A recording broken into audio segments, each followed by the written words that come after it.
ओम शांति। ओम शांति। करण करावनहार बाबा इस सृष्टि के ऊपर आकर के महान ते महान कार्य बच्चों के द्वारा कराते। कराता वही है, परंतु निमित्त बच्चों को रखता है।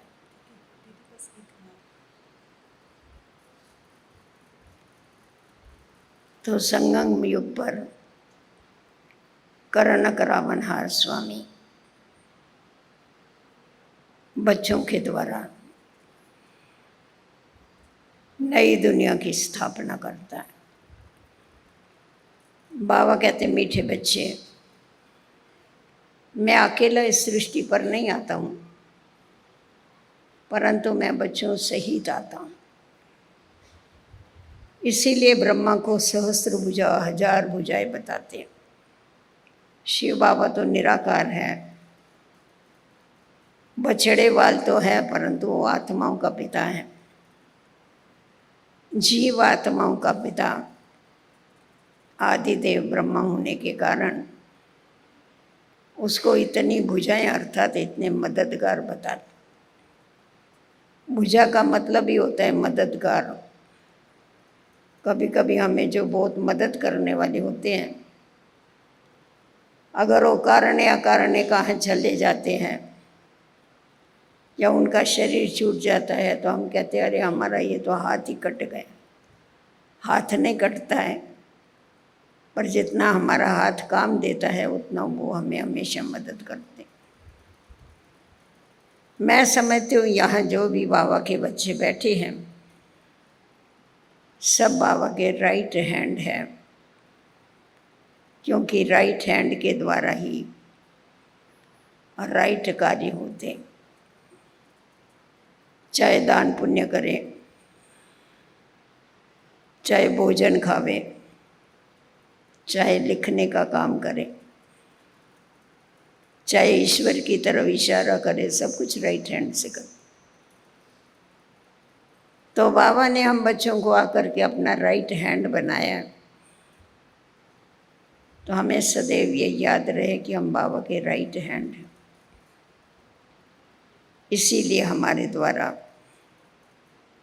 कोई भी रॉन्ग काम हो ही नहीं सकता है। ही राइट तो फिर रॉन्ग काम कैसा हो। तो आज हम जिस विषय के ऊपर सोच रहे हैं, विचार कर रहे हैं, निमित्त निर्माण और निर्मल वाणी, जिसके आधार पर हम ब्राह्मण जीवन में भी सफलता पाते हैं और सेवाओं में भी सफल होते हैं। बाबा ने हम बच्चों को आकर के निमित्त बनाया है। मम्मा हमेशा कहती थी हुक्म ही हुक्म चलाए रहा। वो हुक्म चलाए रहा है और हम जो कठपुतलियाँ हैं हम नाच रही, कार्य कर रही। जैसा कठपुतली का खेल आपने देखा होगा, वो तो निर्जीव होती है, परंतु उसकी डोरी ऊपर किसी के हाथ में होती है जो उसको नचाता है।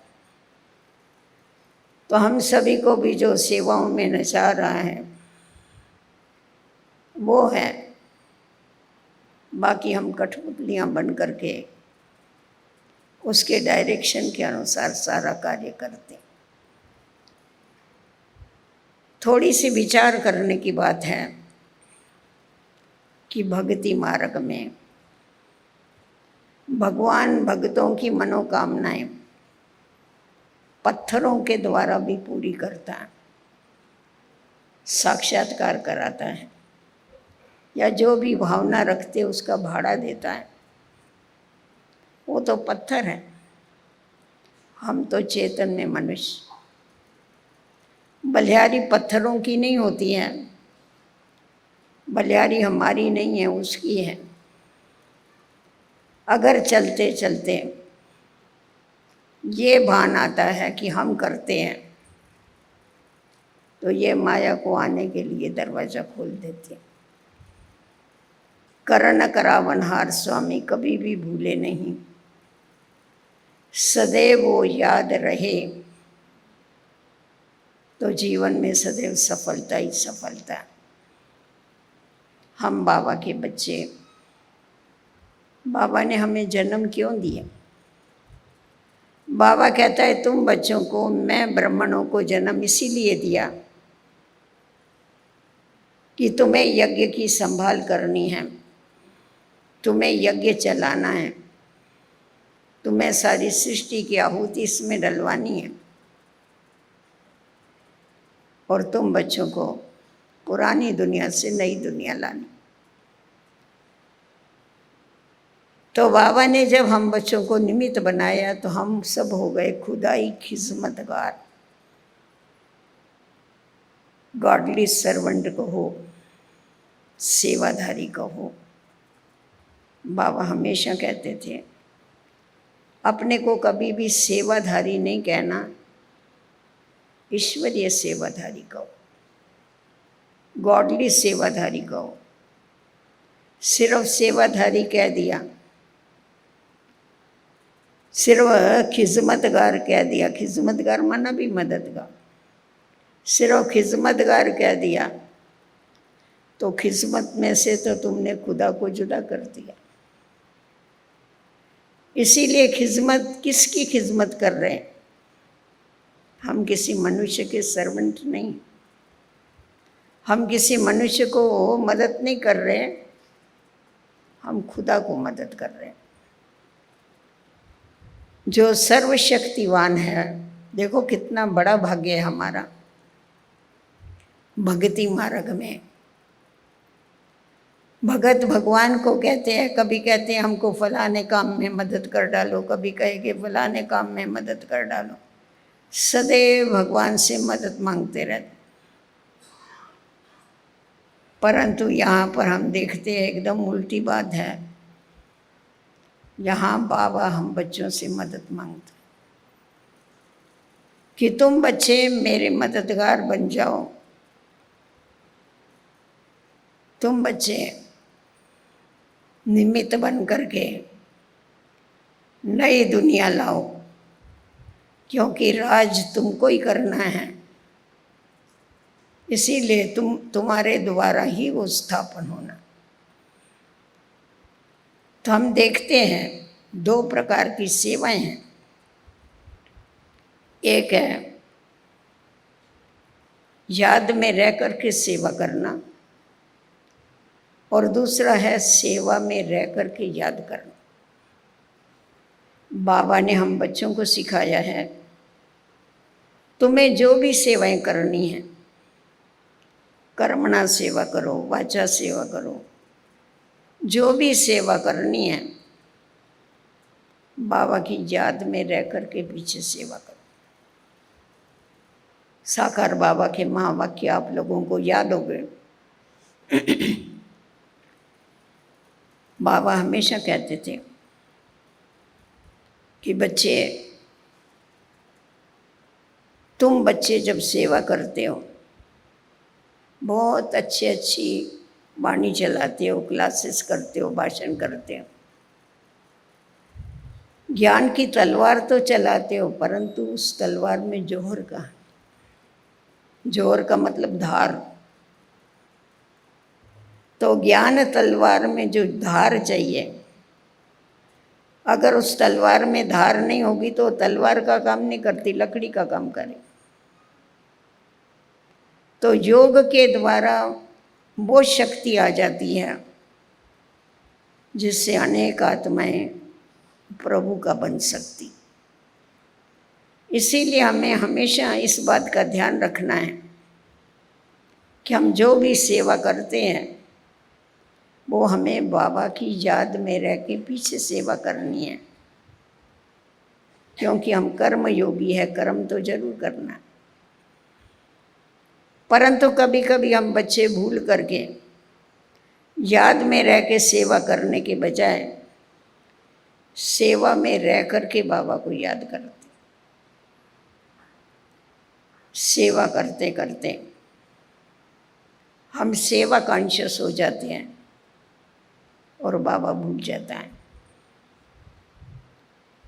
इसीलिए उसकी जो सफलता मिलनी चाहिए वो सफलता नहीं मिलती है, मेहनत करनी पड़ती है और सफलता कम मिलती है। जब भी फुर्सत मिलेगी सेवा से तो बाबा को याद कर लेंगे, जब भी याद आया तो याद कर लेंगे, नहीं आया तो भूलते हुए चलते रहेंगे, सेवाएं करते रहे, जिससे हमें थकावट भी होती है, उमंग उत्साह भी इतना नहीं आता है, खुशी भी नहीं होती। तो इसीलिए हमेशा हमें ये याद रखना है कि बाबा ने जिसने हमको निमित्त रखा हुआ है, सदैव उसकी याद में रह के हमें सेवा करनी। जिस प्रकार आत्मा और शरीर इन दोनों को अलग नहीं कर सकते हैं, है अलग परंतु अलग नहीं कर सकते, उसी प्रकार संगम युग पर शिव और शक्तियों को अलग नहीं कर सकते। हम सब आत्माएं उसकी शक्तियां हैं, इसीलिए उसके साथ साथ हम कंबाइंड है। बाबा कहते हैं अपने को कंबाइंड समझ करके चलो। अकेला समझेंगे तो माया तुम्हारे ऊपर वार करेगी। आज भी बाबा ने कहा ना, तुम सलामत कैसे रह सकते? सलामत वही रह सकते हैं जो सदैव कंबाइंड रहते हैं, बाबा के साथ साथ रहते हैं। तो बाबा हमारे साथ है, हम बाबा के साथ हैं। अगर ये स्मृति रहती है तो कभी भी कर्तापन का भान नहीं आता। मैंने किया, ये जो मैंने किया कहा, मैं और मेरा, ये दो दरवाजे हैं माया को आने के। तो हम जैसे कि माया को इनविटेशन देते हैं कि भले आओ, तो जब माया आती है तो क्या करती है, इसका सबको अनुभव है। इसीलिए सदैव हमें बाबा का मददगार बन करके चलना है। इस बात को बुद्धि में रख के पीछे कार्य करना। साकार बाबा को हमने देखा, भल साकार बाबा के तन में निराकार बाप आता था। बाबा को बाबा कितना याद था, उनको अलग नहीं कर सकते कोई भी, वो साथ साथ ही थे। फिर भी बाबा खास पर्टिकुलर बैठ के तपस्या करता। कभी भी ऐसी गर्मी की सीजन होती थी, हम बम्बई से आम लेके आते थे बाबा के लिए। उस समय तो बहुत साधन कम होते थे, अभी तो बहुत प्लेन क्या क्या निकल गया, कितनी ट्रेनें निकल गई सीधी। तभी 2-2 3-3 ट्रेनें हमारे को चेंज करके आनी पड़ती। आते आते शाम हो जाती थी, दोपहर हो जाती थी। बाबा भोजन कर लेते थे तो हम बाबा के पास आम लेके जाते थे। बाबा ये हमने बम्बई से लाए। बाबा को अच्छे लगते थे, आपको आम सबको अच्छा लगता। तो बाबा कहता था ठीक है बच्चे, बाबा को भोग लगेगा ना फिर बाबा खाएगा।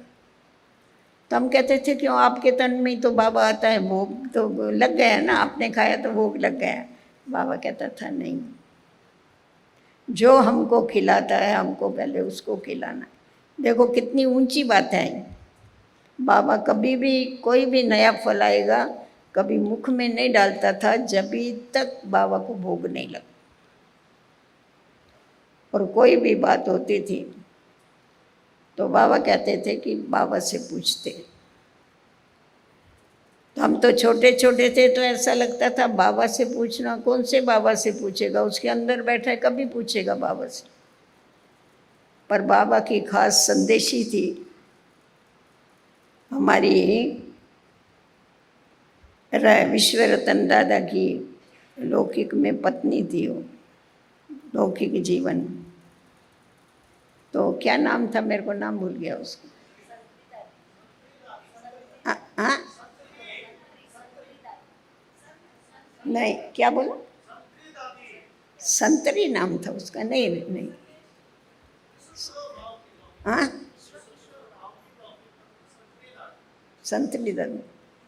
संतरी थी, बरोबर। तो वो तो बाबा के साथ साथ रहती, संभालती थी बाबा को। तो बाबा खास उसके द्वारा बाबा को संदेश भेज करके और बाबा डायरेक्शन मंगाता। आप देखो, उसके तन में बैठा है बाबा। बाबा से पूछने बिगर ये काम नहीं करना। कोई ऐसा काम होता था ऑफिशियली तो बाबा पूछवाता था खास। बाबा इतना मर्यादाएं सिखाई, करके बताया बाबा।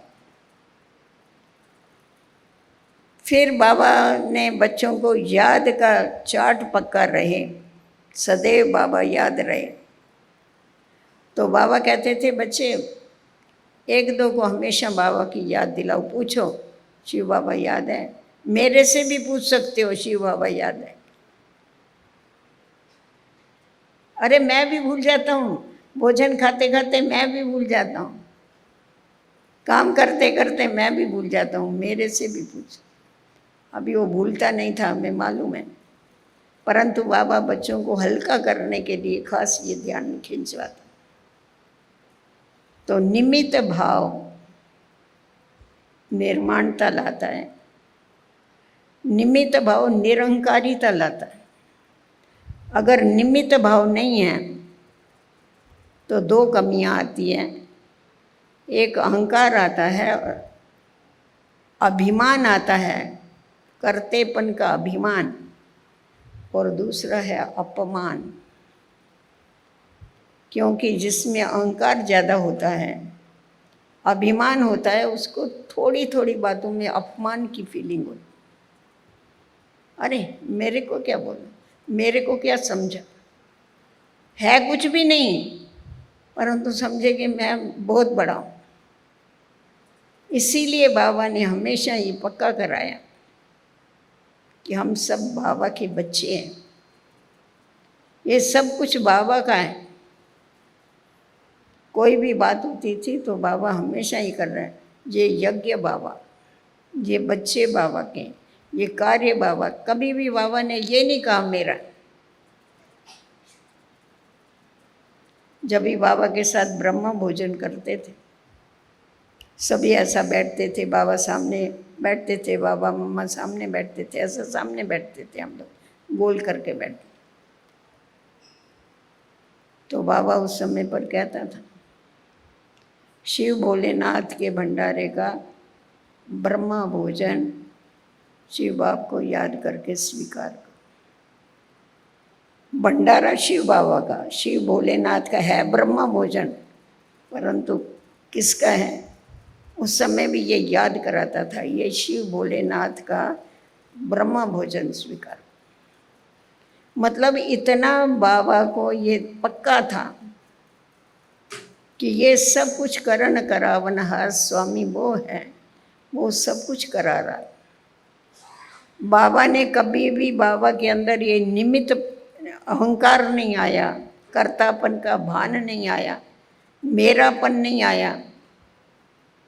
इसीलिए तो हम देखते हैं कितने बड़े बड़े विघ्न आए, परंतु बाबा की स्थिति कभी डगमग नहीं। आप बाबा के चित्र का जो मुखड़ा देखते हैं, हमने वो ही मुखड़ा देखा। बाबा का चेहरा कभी बदली, मम्मा का चेहरा कभी बदली नहीं। कुछ भी होने दो,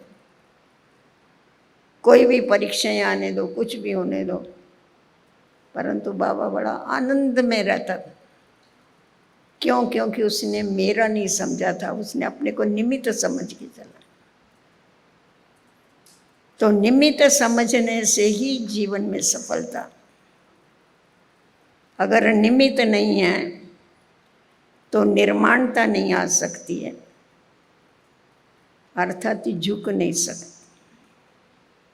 अगर निर्माणता नहीं है तो आप किसी का कभी भी उद्धार नहीं कर सकते। हमेशा कहा जाता है कि दुनिया झुकती है पर उसको झुकाने वाला चाहिए। झुकाता कौन है? जो खुद झुकता है वो दूसरों को झुकाता है, जो खुद नहीं झुकता है वो दूसरे को नहीं झुका सकता। आज एक छोटा सा उदाहरण ही ले लो ना, आप रास्ते में से जा रहे हैं, रास्ते में जाते जाते किसी का पैर फिसल गया, गिर गए, आप उस गिरे हुए को उठा रहे हैं तो कैसा उठाएंगे? आपको झुकना पड़ेगा नीचे, झुक के आप उसको हाथ देंगे तभी वो उठ सकेगा।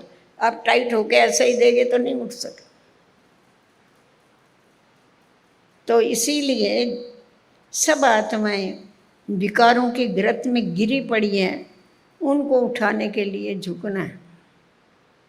बाबा ने इसीलिए निर्माणता सिखाई कि बच्चे जितना जितना तुम निर्माण बनते हो उतना उतना तुम्हारे द्वारा विश्व का नवनिर्माण होता।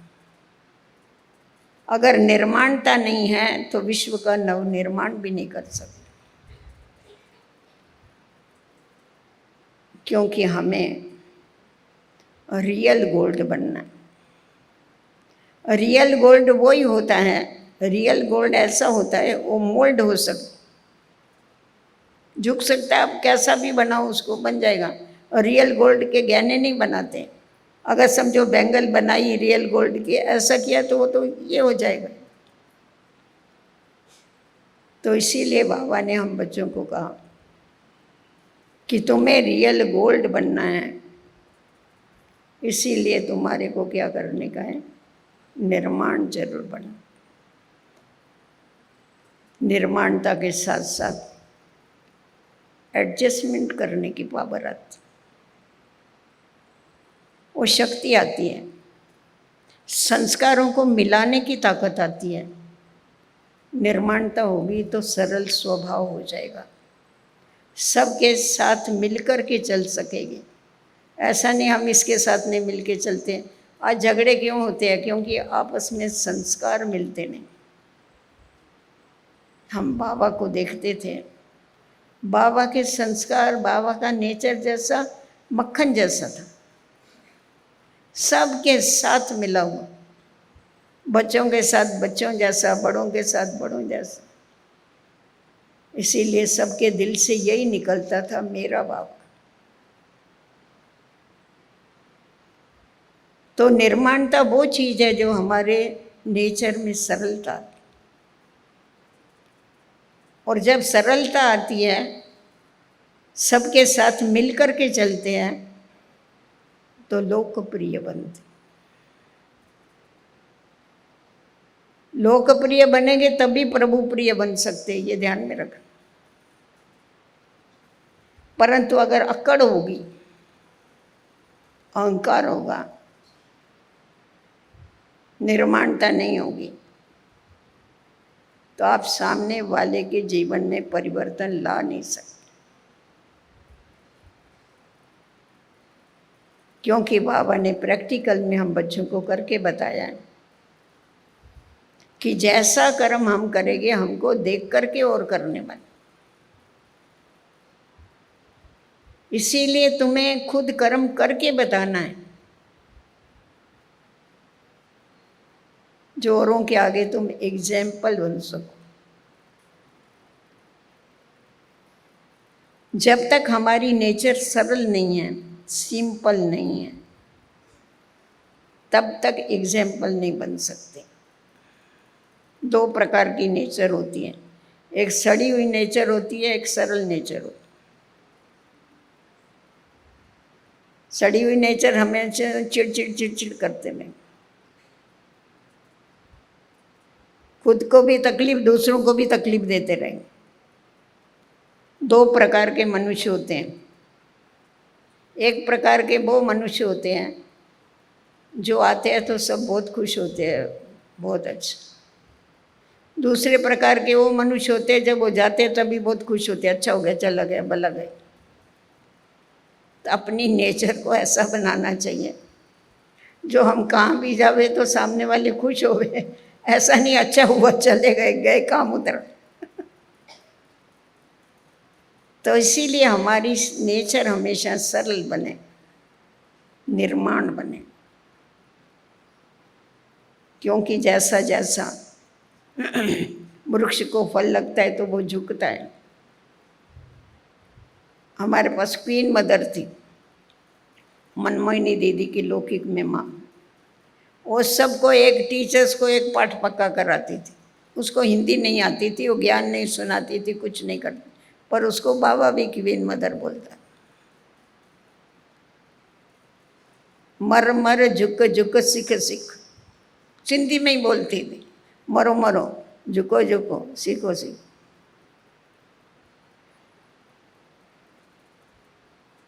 जितना झुकेंगे उतना सीखेंगे। अगर सदैव ये याद रहता है, बाबा ने उस दिन कहा ना, किसी ने पूछा बाबा से, बाबा कब तक पढ़ना है? बाबा ने कहा मरने तक पढ़ना है। तो जितना जितना हम इस देह के भान से मरते जाते हैं, उतना उतना हमें बहुत सीखने को मिलता है। कोई परफेक्ट नहीं है, हम सब सीख रहे हैं। बाबा भी कहता था मैं गॉडली स्टूडेंट हूँ, टीचर एक ही है। तो ये निर्माणता है। देखो कितने भी कार्य हुए, इतने बड़े कार्य हुए, आज यज्ञ कैसा चल रहा, परंतु बाबा ने कभी ऐसा नहीं कहा मैंने किया। बच्चों ने हमेशा बच्चों को बाबा ने आगे रखा, बच्चों को आगे रखा, खुद कहाँ रहा? बच्चों के पीछे। बैकबोन हमारा वही है ना, हमारा गाइड भी है, बैकबोन भी। बाबा ने ये नहीं कहा मैंने ये किया, नहीं, पुरुषार्थ में पहले मैं, जो ओटे सो अर्जुन, उसमें मैं रहा। बाकी और सभी बातों में बाबा ने बच्चों को पहले रखा। बाबा बलियार जाता था, सेवा करके आते थे, बलियार जाता था, क्या महिमा करता, मेरे बच्चे कितनी मेहनत करते, अरे गला उनका बंद हो जाता है, इतनी सेवा करते, करेंगे इतना, परंतु बाबा बहुत ये करते। तो बाबा में वो निर्माणता थी, इसीलिए बाबा सबके रगों में पड़ा हुआ था। मम्मा में, हमारी दादियों में कितनी मेहनत किया एक। हम देखते जानकी दादी भी लास्ट बरस में भी वो कहाँ नहीं गई, कितने चक्कर मारे उसने।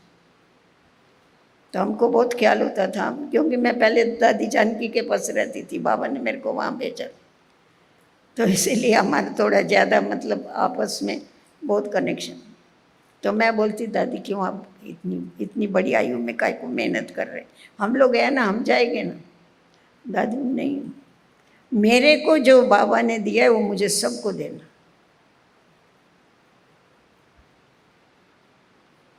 सेवा देखो ये है सेवा, मेरे को मिला है ना, फिर मेरे भाई बहनों को भी तो मिलना चाहिए ना। इसीलिए अपने तबीयत का भी ध्यान नहीं, अपने आराम का भी ध्यान नहीं, हमेशा जब भी देखो तभी से। तो जो निमित्त अपने को समझता है उसमें निर्माणता आती है। जो निर्माणता जब भी आती है तो स्वभाव सरल हो जाता है। सरल स्वभाव होता है तो सर्व का कल्याण कर सकते। उसके बाद है निर्मल वाणी। निर्मल वाणी मानो मीठी वाणी, निर्मल वाणी मानो सत्य माने, सच्चाई और सफाई, जो अंदर वो बाहर। ऐसा नहीं अंदर एक होवे और बाहर दूसरा बोले, वो निर्मल वाणी नहीं है। सुनने वाले भी समझते हैं कि ये ऊपर से बोल रहे, बाकी मन में इनके और कुछ। बाबा सत्य है, इसीलिए उसको सच्चाई अच्छी लगती। तो हमारी वाणी में हमेशा निर्मलता होवे, वाणी मीठी होवे, निर्मल होवे, सत्य हो। बहुत लोग ऐसा कहते हैं कि सत्य ये कड़वा होता है, नहीं, सत्य कड़वा नहीं है। सत्य कैसा देना है उसकी अक्ल चाहिए। इसीलिए बाबा कहता है सत्यता के साथ, भले सामने वाले को सत्यता बताओ, परंतु सभ्यता से सत्यता बताओ। सभ्यता को छोड़ के कभी सत्यता के पीछे नहीं पड़ो। तो जब सभ्यता होती है, आज देखो कोई लंगड़ा है, आप उसको बोलेंगे ये लंगड़ा, तो उसको खराब लगेगा ना। पर उस लंगड़े को आप बोलेंगे भाई आपकी तकलीफ है क्या आपको?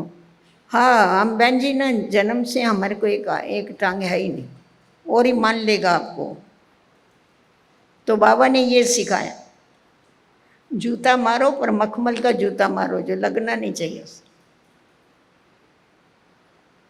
तो इसीलिए निर्मल वाणी वो वाणी होती है जो यथार्थ बोल, परंतु मीठा बोल।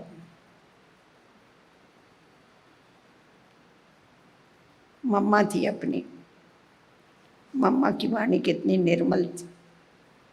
मम्मा का सबके साथ अति प्यार था, माँ थी। तो इसीलिए 350 भाई बहने रहते थे यज्ञ में। आप समझ सकते कोई कहाँ से आई हुई है, कोई कहाँ से आई हुई है। सब बाबा बोलता था ये वन वन की काठी है। वन वन की काठी माना वैरायटी लकड़ियों, ये झाड़ों के ये लकड़े। तो हर एक के भाव स्वभाव अपने अपने। तो कभी टकराते थे किसके, फिर टकराते थे तो वो जाके कंप्लेन करते थे मम्मा से। जिसको कुछ भी तकलीफ होवे, बाबा को तो बता नहीं सकते, बाबा तो ज्ञान की परवरिश करता था, मम्मा बाकी ये सब देखती, कचहरी भी मम्मा करती। तो मम्मा को जाके बताते थे, मम्मा ये ऐसा किया, इसने ऐसा किया, इसने ऐसा किया। बोलते जाएंगे बोलते जाएंगे बोलते जाएंगे। जोश होता है ना उस समय तो बहुत बोलते। मम्मा सारा चुपचाप बैठ के सुनती थी, बैठी रहेगी सुनती।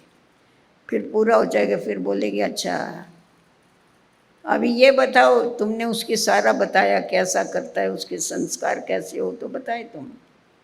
ये उसकी सारी कमी कमजोरी बताई। अभी उसमें कोई विशेषता है? हाँ मम्मा उसमें विशेषता भी बहुत है। फिर ऐसा बोलेगा, फिर मम्मा कहेगी बताओ उस आत्मा की क्या विशेषता है, फिर वो सारी विशेषता बोलेगी, ये भी विशेषता है वो भी विशेषता। तो बेचारे का उसका जो पारा चढ़ा हुआ होता था ना वो उतर जाता। ये मम्मा का ट्रिक था बता समझाने को। फिर उसको बोलेगी अच्छा मैं अभी उसको बुला के ना बता देगी, ऐसा नहीं करना वापस। फिर उसी समय नहीं बुलाएगी किसी को, फिर समय थोड़ा समय जाने देगी, फिर बुलाएगी उसको सामने वाले में।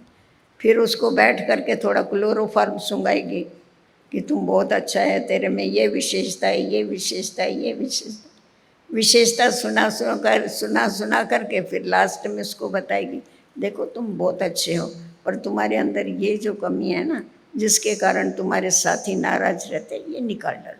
हाँ मम्मा मैं आज से नहीं करूँ। देखो ये क्या है, ये निर्मल वाणी। सत्य भी बताया, पर बताने का ढंग कितना अच्छा, तरीका कितना अच्छा। ऐसा कर कर के मम्मा ने बच्चों को सुधारा। अभी हमारे पास तो इतना बड़ा ज्ञान है, उस समय तो ज्ञान कोई था नहीं, डिटेल कुछ नहीं था उस समय। बाबा के पीछे सब लगे हुए थे, साक्षात्कार हुआ आ गए, ओम की धुनी लगाई बस चल गए, बाकी तो ज़्यादा तो कुछ नहीं था ना। परंतु ऐसों के पीछे मम्मा ने बैठ के एक एक के पीछे मेहनत की, जिससे क्या हुआ, जीवन परिवर्तन में आया। अभी तो ज्ञान के आधार से, योग के आधार से, संगठन के आधार से परिवर्तन आ। संगठन को देख के भी तो सुधरते हैं ना, उस समय तो कुछ भी नहीं था। तो बाबा ने हम बच्चों को बताया, बच्चे सत्यता भले बताओ, सत्यता कभी भी छुपाओ, सत्यता के लिए निर्भयता जरूर चाहिए। एक बार अव्यक्त बाबा की बड़ी अच्छी मुरली थी। बाबा ने कहा देखो सत्य ज्ञान सुनाने के लिए भी निर्भयता चाहिए। आज सारी दुनिया है, उनके जो सिद्धांत है उनसे एकदम विरुद्ध है ना हमारी। वो गीता का भगवान श्री कृष्ण सर्वव्यापी आत्मा निर्लेप, कितनी बातें हैं। सत्य बाबा का सब कुछ सत्य है, नए युग के लिए सारा नया ज्ञान। तो ये सब उन लोगों को सुनाने के लिए निर्भय होने के बगैर तो नहीं, डरते हैं सुनाने में, अरे हम सुनाएंगे तो हमारा सामना करेंगे तो, और जरूर करेंगे ऐसों का सामना, डरने वालों का हो। अगर आप निर्भय होकर बाबा की याद में सुनाएंगे तो कोई नहीं कुछ करे। उसके बाद उसके लिए सत्य सुनाने के लिए निर्भयता चाहिए। बाबा ने कहा जैसे सेवा में निर्भयता चाहिए, वैसे ही खुद के संस्कार परिवर्तन करने के लिए भी निर्भयता का गुण चाहिए। सत्य संस्कारों को धारण करने के लिए निर्भयता चाहिए। पता नहीं मेरे से ये होगा या नहीं होगा, मेरे से परिवर्तन होगा क्या नहीं होगा, बोल नहीं सकते। डरते क्यों? हमारे ओरिजिनल संस्कार क्या हैं? ओरिजिनल संस्कार ये नहीं है, अंत वाले नहीं हैं। हमारे ओरिजिनल संस्कार अलग है। इसीलिए बाबा हमेशा कहते थे खुद के लिए, खुद को बदलने के लिए काली रूप लो, औरों के साथ कनेक्शन में आने के लिए शीतला बन जाओ, तभी संस्कारों में परिवर्तन आए। दूसरों को सुधारने के लिए उसके लिए भी निर्भयता चाहिए। मैं इसको बोलेगी तो ये सुनेगा या नहीं सुनेगा। ये जो हमारा नेगेटिव विचार है ना, वो कभी भी सुनेगा नहीं तुम्हारा। परंतु क्यों नहीं सुनेगा? अगर सत्य बात है तो उसको सुनना ही पड़ेगा। आप निर्भय होके बताओ। तो सत्यता के साथ निर्भयता होती है तो वाणी में वो जोर, वो शक्ति हो। तो बाबा ने हम बच्चों को ये सिखाया कि बच्चे अपनी वाणी को इतना निर्मल बनाओ, किसी का भी कभी भी इम्प्रेशन अंदर में नहीं हो। अगर इम्प्रेशन होगा किसी के भी भाव स्वभाव का, किसी बात का, वाणी कभी निर्मल नहीं हो सकती। पीछे का याद करके, इसमें भी देखो स्टेजेस हैं। बाबा कहता है किसी ने कुछ किया उसको माफ़ करो। माफ़ करना सहज है, परंतु किसी ने कुछ किया, सिर्फ माफ़ नहीं करो, उसको भुला डालो। उसको भुला नहीं दो, उसको मिटा डालो, तभी मन तुम्हारा साफ होगा। मन साफ होगा तो वाणी निर्मल हो। अगर समझो सामने की कमी कमजोरी, उसने कुछ गलती कर दिया, हमने उसको माफ़ कर दिया, परंतु हमारे चित्त के ऊपर अगर उसकी कमजोरी है तो जिस समय हमारी वाणी चलेगी तो उसमें जरूर उसकी बांस हो। चित्त मेरा मैला हुआ, नुकसान मेरा हुआ, मेरी वाणी डिफेक्टिव हो गई, तो वाणी को परफेक्ट बनाने के लिए, वाणी को निर्मल बनाने के लिए हमें कभी भी किसी के अवगुण को चित्त पर नहीं धरना है, ये पक्का करना। क्योंकि सबका बाप वो है, वो सबको वर्षा देने वाला है। हमारे पास कुछ नहीं, हम कुछ नहीं देना, फिर हम क्यों चिंता करें? हर एक का अपना अपना पार्ट। तो हमें अपने पुरुषार्थ में खुद के ऊपर बहुत ध्यान देने की आवश्यकता, कि हमारा चित्त मैला नहीं होवे, हमारी वाणी खराब नहीं होवे, हमारे कर्म ऐसे नहीं होवे जो किसी को भी ऐसा लगे अरे तुम ज्ञान में चलते, तुम ऐसा काम करते। नहीं, इसमें बाबा की बदनामी हो। सेवा करने वालों को पहले खुद की सेवा करनी पड़ती। तो जितना जितना हमारा अटेंशन का पहरा होगा ना, उतना उतना हमारे अंदर परफेक्शन आता जाए। हमारी मनसा एकदम साफ हो जाएगी, और साफ मनसा है वो ही बाबा के साथ लगेगी। मैली होगी तो नहीं लग सकती, फिर मेहनत लगेगी बाबा को याद करने की। तो इसीलिए सदैव निमित्त भाव याद रखो, निर्माण होकर के चलो और वाणी को निर्मल बना के चलो, तो खुद के जीवन में भी सफलता है और सेवा में भी सदा सफलता ही सफलता।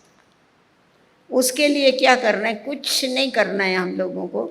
बाबा ने बड़ा सरल और शॉर्टकट बताया है, सी फादर फॉलो फादर। जो साकार बाबा ने किया है उसको हमेशा सामने रखो, उसने जो किया है वो हमको करना है, बस और कुछ नहीं करना। इतना भी हमने अगर कर लिया ना तो समझो हम उस जैसा धीरे धीरे बनते जाएंगे, बन जाएंगे आके। हम नहीं बनेंगे तो कौन बनेगा ये तो बताओ? कोई दूसरे आने वाले हैं क्या बनने वाले? हमें ही तो बनना है। तो अपने ऊपर एक आत्मविश्वास रखो कि हमारे बगैर कोई बनने वाला नहीं है। हमें ही श्री कृष्ण के साथ साथ चलना है। आज भी बाबा ने कहा ना, देखो श्री कृष्ण के छोटेपन में भी साथ, यहाँ जो बाबा का साथ निभाता है तो वहाँ भी साथ साथ रहता। छोटेपन से लेकर राजाई तक, यहाँ सेवा में सहयोगी तो वहाँ राजाई में मददगार। अकेला कैसा राज चलाएगा वो? लक्ष्मी नारायण, उसके साथ दूसरे भी तो चाहिए। तो अपना नंबर उसमें लगाओ ना जरा। हाँ, हमारे को ऐसा बनना है जो हम उसके पूरे पूरे मददगार बन करके चले। ये 3 बातें बहुत सी इजी हैं, उसको थोड़ा समझ करके फिर उसको फॉलो करते हैं, हम जरूर उसको जीवन में ला सकते। ओम शांति।